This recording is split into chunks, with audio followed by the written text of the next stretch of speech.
ஒரு தமிழ் முயற்சியாளர் இன்றைக்கு பட்டிப்பொங்கல் திருவிழா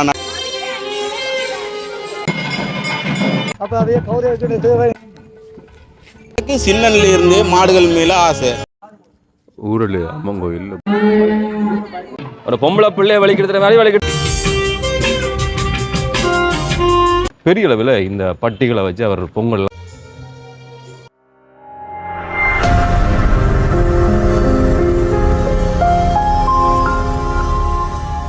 ஒன்றுக்கு பாருங்க நிறைய ஆக்கள் போய்கொண்டிருக்கிறோம். இப்போ நாங்கள் ஊரளவில் நிற்கிறோம். ஊரளவில் வந்து போன வருஷம் ஞாபகம் இருக்கலாம், இந்த பொங்கலுக்கு அடுத்த நாள் பட்டி பொங்கல். அது எல்லாருக்குமே தெரியும்.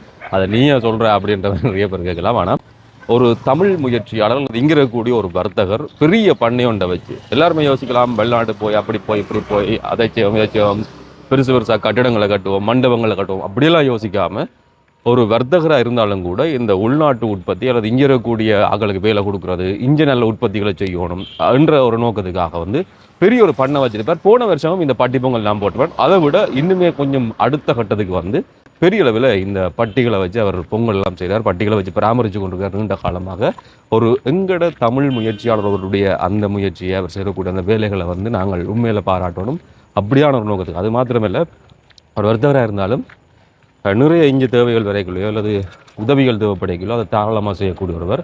அப்படிப்பட்டிருக்கக்கூடிய ஆள் தினேஷ் அண்ணன் தெரியும். நோத்வே 2 கிளைகளை கொண்டிருக்கு யாழ்ப்பாணத்தில். பெரிய ஒரு உயர்தரமான பல்பொருள் அங்காடியாக இருக்குது. திண்ணவேலில் அதே மாதிரி தான் கோண்டாவில். அதோட வேறுபட்ட விஷயங்கள் அவர் செய்யக்கூடிய இந்த முயற்சி இன்றைய நாளில் நடந்து போகிறவேன்னு சொன்னால் ஆக்களை பாருங்க, எப்படி ஆகலாம் குறிப்பிட்ட ஆக்களை கொண்டு வந்து ஒரு பவனி மாதிரி கொண்டு வந்து பிறகு பட்டிப்பொங்கல் எல்லாம் இங்கே நடக்க போகுது. அது சம்மந்தமாக தான் இந்த காணொலியில் நீங்கள் பார்க்க போகிறீங்க.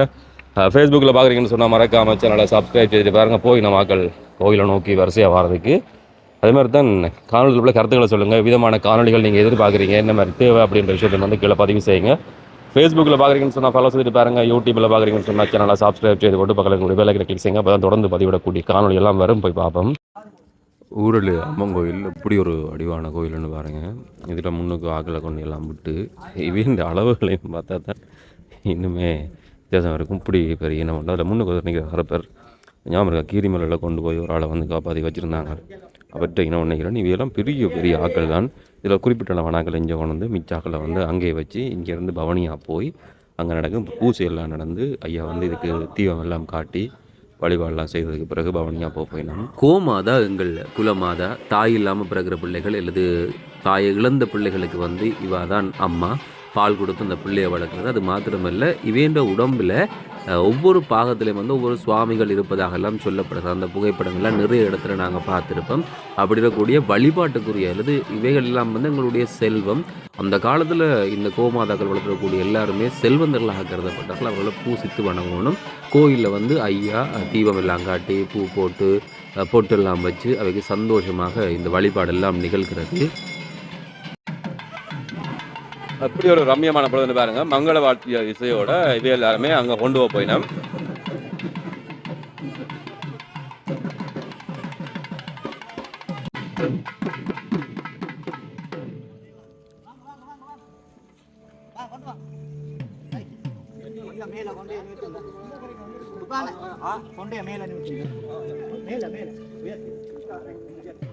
முன்னவர்கள் தங்களுடைய விவசாயத்துக்கும் ஏனைய நடவடிக்கைகளுக்கும் இவர்கள் மிக உறுதுணையாக இருந்தமையால் வந்து என்றைக்குமே ஏற்றி போற்றி பாராட்டினோம். தங்களோட வீட்டுன்ற ஒரு அங்கத்தவராகத்தான் நிறைய பேர் இவை எல்லாரையும் பார்ப்பினோம்.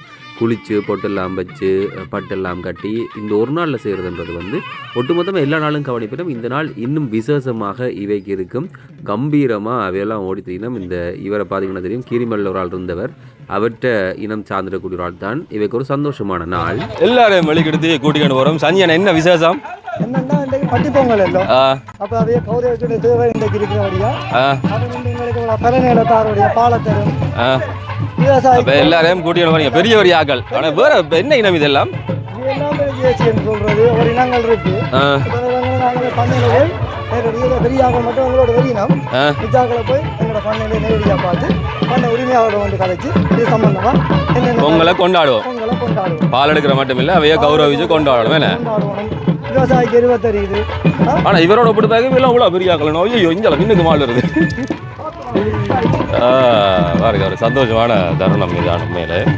நாங்கள் வளர்க்குறோம் அல்லது மாடுல பால் எடுக்கிறோம் ஒரு செல்வம் என்று சொல்லுவாங்க. வீட்டில் ஒவ்வொரு இவையில் நின்றுச்சுன்னு சொன்னாலே பெரிய ஒரு செல்வம் என்று சொல்லிக்கணும்.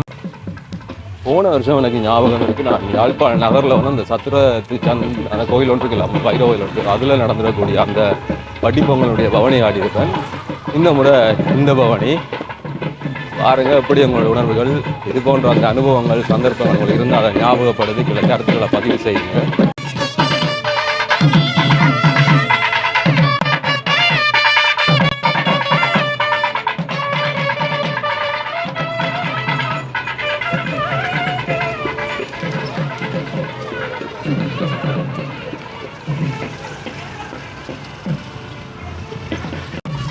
போன வருஷமும் காணொலி பார்த்தாலும் தெரிஞ்சிருக்கும். இந்த பட்டிப்பொங்கல்ன்றது சும்மா ஒரு சாதாரண விஷயமா நடக்காது. இந்த இடம் எல்லாமே மின்விளக்கால் தோடிச்சு அது இந்த பண்ணி எங்காட்டுற பாருங்க எப்படி இருக்காண்டு இந்திர லோகம் போல் அந்த பெரிய கொண்டாட்டங்கள் செய்யணும் தெரியுமா. அது மாதிரி மின்விளக்கெல்லாம் போட்டு அங்கே இசை நிகழ்ச்சிகள் அப்படிலாம் செய்யுது. இந்த பேர் பழைய இருக்குது. இந்த ஊரலம்மன் கோயிலால் வரைகளை பக்கத்துலேயே இருக்குது நோத்வையினுடைய பண்ணை அப்படின்னு சொல்லி பேர் பலகை. பெரிய பெரிய இனங்கள் இப்படியான உற்பத்தியை செய்யக்கூடிய அல்லது இப்படியான முயற்சிகளை செய்யக்கூடிய ஒரு முயற்சியாளர்களாக வர்த்தகர்கள் இருந்தால் வந்து எங்களோட பிரதேசத்தில் நிறைய விஷயங்களை நாங்கள் செய்து முடிக்கலாம். பண்ணையினுடைய பெயர் பலகை இப்போ அங்கே ஆரம்பிக்கக்கூடியது இப்படியே நடந்து இங்கே வந்துட்டோம் எல்லாரும். இவரை தாங்க நான் அந்த கீரிமல்லேருந்து தெரியுமா, அவர் மாதிரியான ஒரு பெரிய ஆள். அது மாத்திரமல்ல இருக்கக்கூடிய முக்கியமான பெரிய பெரிய ஆக்கள் எல்லாரையும் கொண்டு வந்தால் இந்த சோடுமையை பாருங்கள், காலில் கையில் தலையில் மாலை கீழெல்லாம் போட்டு அவைக்கு ஒரு சந்தோஷமான நாள் இந்த நாள். இல்லை நிறைய பெரிய வேலைப்பாடாக செய்து வச்சுக்கிறீங்க ஆக்களுக்கு. பொம்புக்கெல்லாம் அடி அடித்து ஒரு பொம்பளை பிள்ளைய வலிக்கிறதுற மாதிரி வலிக்கிறதுக்கு கொண்டு வந்துக்கிறீங்க.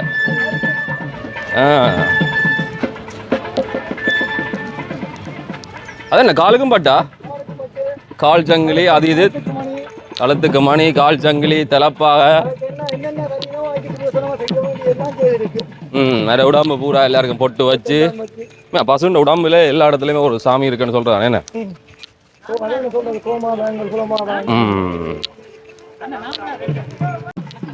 இதைத்தான் சொல்லியிருப்பேன். பண்ணைக்கு வர இந்த பக்கம் வெளியிலே எப்படி இருக்குன்னு சொன்னா உள்ளுக்கு நிறைய விதமான ஏற்பாடுகள். தனியாக ஒரு பட்டிப்பொங்கல்ன்றதை விட இப்படி எத்தனை பேர் தெரியுங்க இதை பார்த்துருக்கூடிய. முந்தியெல்லாம் பின்னத்தில் வீட்டை நாங்கள் மாடு வச்சுருந்தாங்க.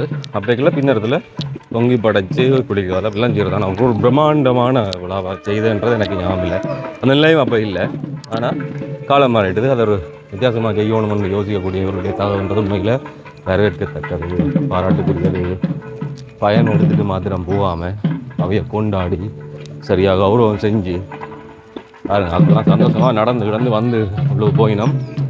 அதோட பொங்கல் பானை வெளியிலேயே ஒரு வடிவா செய்திகளை வச்சிருக்கணும்.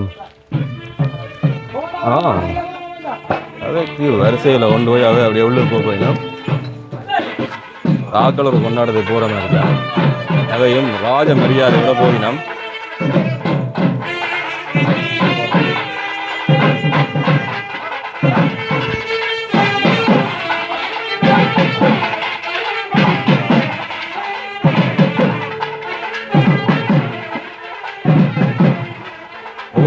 பட்டிப்பொங்கலுடைய புகைப்படங்கள்லாம் அந்த பக்கம் போட்டுருக்கு. அப்புறம் நேரம் கிடைச்சா அதை நான் தனியாக காட்டுறேன். வைக்கல் லெவலில் வச்சுக்க வேண்டியதாக இவைக்கு பராமரிக்கிறது தான் முக்கியம். ஃபுல்லாக வைக்கலை கொண்டு வச்சு இடம் பூராவது களவெட்டி கொண்டு வாசல்லையே இவை இந்த உருவங்கள் நாதஸ்வர இசையோட சந்தோஷமாக நாங்கள் கொண்டாட்டம் நிகழ்ச்சியாக நாங்கள் பிடித்தோம். ஆனால் பாருங்கள்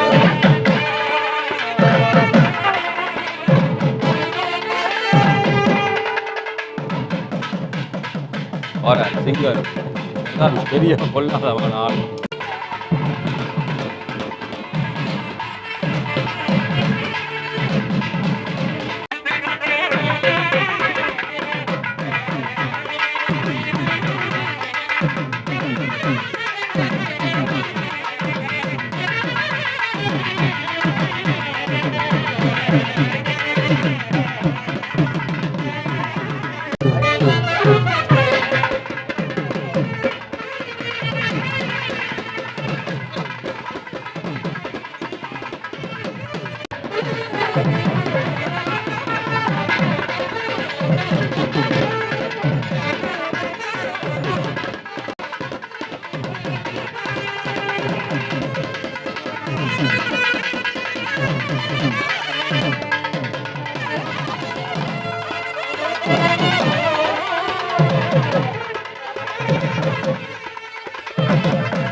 நான் ஆரம்பத்திலே சொல்லியிருப்பேன் நீங்கள் எப்படி பொங்கல் நிகழ்வு நடக்கும் அப்படின்னு சொல்லி பாருங்கள். இவ்வளவு சிறப்பாக இந்த ஏற்பாடுகள் இந்த விஷயங்கள் எல்லாத்தையும் செய்து கோலத்தை பாருங்கள். உங்களுக்கு வட்டிகள் அந்த இணை பொங்கல் எல்லாத்தையும் சேர்த்து உள்ளுக்கு பொங்கல் ஆரம்பிக்கிறது. எப்படியான வகையை சேர்ந்தக்கூடிய நிறைய பேர் இங்கே இருக்கணும். தினேஷ் அண்ணா அடிக்கடி சொல்லுவார் 5 பேரோட தொடங்கினது இன்றைக்கு 100 பேருக்கு மேலே இங்கே இருக்கணும். பொதி செய்யப்பட்ட பால் மாவை நம்பி இருக்கக்கூடிய எங்கள் போன்ற பலருக்கு இயற்கையான பாலினுடைய அருமை அல்லது அதில் இருக்கக்கூடிய விஷயங்கள் அதில் நுகர்றது இருக்கக்கூடிய தேவைகள் முந்தையெல்லாம் நாங்கள் இப்படி இருந்தது கிடையாது. எங்களோட வீட்டிலேயே எல்லாம் உற்பத்தி செய்து காலையில் இப்படியான விஷயங்கள் பார்த்துருக்கிறோம். ஆனால் அதுக்கு பிறகு நாங்கள் எல்லாத்தையுமே தொலைச்சிட்டோம். மீண்டும் அந்த வாழ்க்கைக்கு திரும்பணும். தினேஷ் அண்ணி தான் வருவார் பாருங்கள். ஆள் கடை மாத்திரம் இல்லை, இங்கே பாருங்கள் மாட்டோட எல்லா விதமான விஷயங்களும் போன வருஷம் நடந்துடக்கூடிய பட்டி பொங்கல் எல்லாம் போய் இப்போ நான் 40 காட்ட முடிச்சு தான் நான் ஆக்கள் இருந்தபடியாக இப்போ காட்டுறேன் பாருங்கள். இங்கே ஒவ்வொரு வருஷமும் நடந்துடக்கூடிய எப்படி இதை கௌரவிக்கணும் எப்படி இதை கொண்டு போயணும்ன்றதான் நாங்கள் ஒன்றை விருப்பப்பட்டு எவ்வளோ ஈடுபாட்டோட செய்கிறோமோ அதன் மூலமாகத்தான் எங்களுக்கு இது வரும். இந்த தொழில் முயற்சியாளர்கள் இந்த கால்நடை வளர்ப்பின் மூலமாக வருமானத்தை ஈட்டிக் கொள்ளக்கூடியதாக இருக்கும் அப்படின்ற விஷயம்.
ஒரு பக்கம் நிகழ்ச்சி எல்லாமே களை கட்டி கொண்டிருக்குது, மறுபக்கம் தினேசன் நினைக்கிறார் இந்த நிறுவனத்தை வந்து அல்லது இந்த பண்ணையும் சேர்த்து இயக்கி கொண்டிருக்கிறவர்.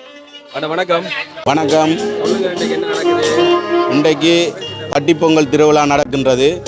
பட்டிப்பொங்கல் தின வாழ்த்துக்கள் அனைத்து பட்டி உரிமையாளர்களுக்கும், மாடு வளர்ப்போர் அனைவருக்கும் பட்டிப்பொங்கல் வாழ்த்துக்கள். மாடு வளர்ப்பதன் மூலம் நிறைய பலன்களை அடைய முடியும். பால் உற்பத்தியையும் அதிகரிக்கக்கூடிய மாதிரி இருக்கும். எங்களோட பால்மாவை விட பால் உற்பத்தி பயன்படுத்தும் போது எங்களுக்கு உடம்பில் ஆரோக்கியம் ஏற்படும். நாங்கள் மாடு வளர்ப்பதன் மூலம் பால் உற்பத்தி அதிகரித்து நாங்கள் ஒரு தொழில் முயற்சியில் முன்னோக்கி செல்லக்கூடிய மாதிரி இருக்கும். ஒரு வர்த்தகர் நோக்கத்தை வச்சுக்கிறீங்க, எப்படி ஒரு முயற்சியை செய்யணும்ன்ற அந்த யோசனை எனக்கு சின்னன்லேருந்து மாடுகள் மேலே ஆசை. நான் ஒரு 4-5 வயசில் இருக்கும்போது எங்களோட மாமா வீட்டில் ஒரு மாடு நின்றது. அதுகளோட பழகி எனக்கு அந்த மாட்டில் இருக்கிற ஆசை. நாங்கள் எந்த தொழிலை செய்தாலும் எங்களுக்கு அதை முழு மனதோட விருப்பத்தோடு நாங்கள் செய்யணும். அதன் மூலம்தான் நாங்கள் முன்னேற முடியும். நாங்கள் வெளியில இருந்து பார்க்குறத விட உள்ளுக்கு இறங்கி செய்யணும். கஷ்டப்படுற தொழிலை செய்தால் தான் வருமானத்தை ஈட்டக்கூடிய மாதிரி இருக்கும். கஷ்டம் இல்லாமல் நாங்கள் ஒரு பில்டிங்கை கட்டி ரெண்டு கொடுக்குறத விட நாங்கள் இன்றைக்கு வளர்ந்த நாடுகளை பார்த்தா பால் உற்பத்தி அந்த நாட்டில் உள்ளூர் உற்பத்திகள் மூலம்தான் வளர்ந்துருக்கு. 140 கோடி மக்கள் தொகை கொண்ட இந்தியாவில் இன்றைக்கு பால்மா இறக்குமதின்ற வீதம் குறைவு. ஆனால் எங்களோட நாட்டில் 2 கோடி மக்கள் தொகை உள்ள நாட்டில் நாங்கள் பால்மாவை நம்பி இருக்கிறோம். வெளிநாட்டில் உள்ள பால்மா இறக்குமதியை நம்பித்தான் இருக்கிறோம்.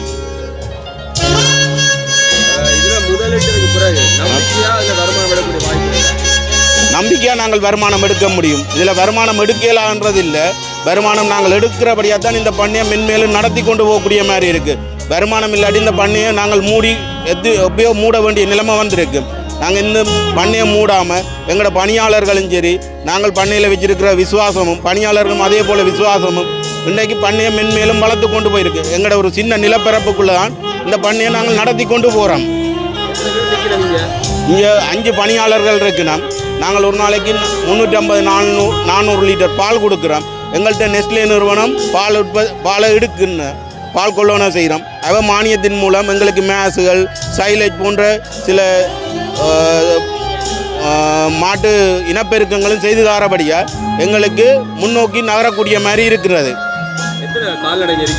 இங்கே ஒரு 105 கால்நடை இருக்குது. நான் ஆரம்பிக்கக்குள்ளே 5 மாட்டில் ஆரம்பித்தேன். நான் இன்றைக்கு 105 கால்நடைகள் இன்னும் இந்த பண்ணையில் இருக்கின்றது.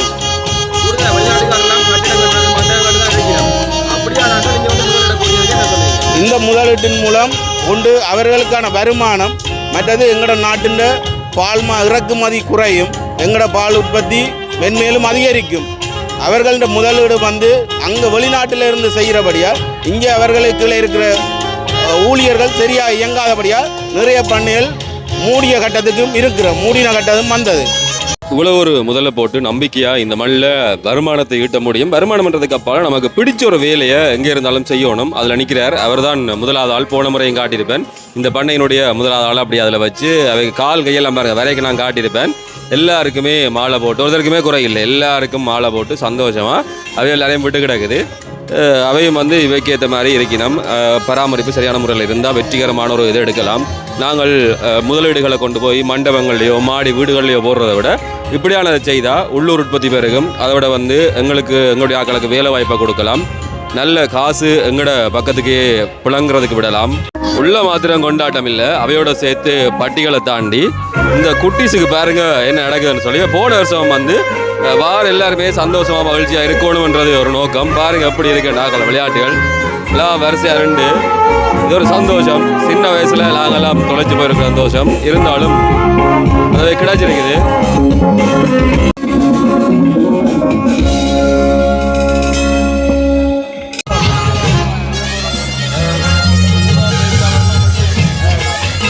உழவுக்கு உதவி செய்திடக்கூடிய பசுக்கள் இடபங்களை கொண்டாடுகிற உன்னதமான ஒரு நாள் இந்த பட்டி பொங்கல் திருநாள். அப்போ எல்லாருக்குமே வடிவாக திருப்திகரமாக எல்லா விதமான சாப்பாடு, பூசை, வழிபாடு அப்படிலாம் செய்து பாருங்கள். இந்த இடத்துல பொங்கல் நாங்கள் சாமிக்கு எப்படி செய்வோம், அதையும் ஒரு வகையில் சாமி தான். பசுக்கள் எல்லாம் எங்களுடைய தெய்வங்கள்லாம். அவைக்கு பூஜை வழிபாடெல்லாம் நடந்து சாப்பாடெல்லாம் விரும்பின அடிப்படையில் கொடுத்து எல்லாருமே சாப்பிட்டு சந்தோஷமாக இருக்கணும். இந்த கால்நடைகள் நமக்கு மிகப்பெரிய செல்வங்கள். அவற்றை என்றைக்குமே வணங்குவோம். அதை துன்புறுத்தாமல் அவையோடு சேர்ந்து இந்த இயற்கையோடு சேர்ந்து நாங்களும் வாழுவோம். காணொலிகள் கருத்துக்களுக்கு சொல்லுங்கள்.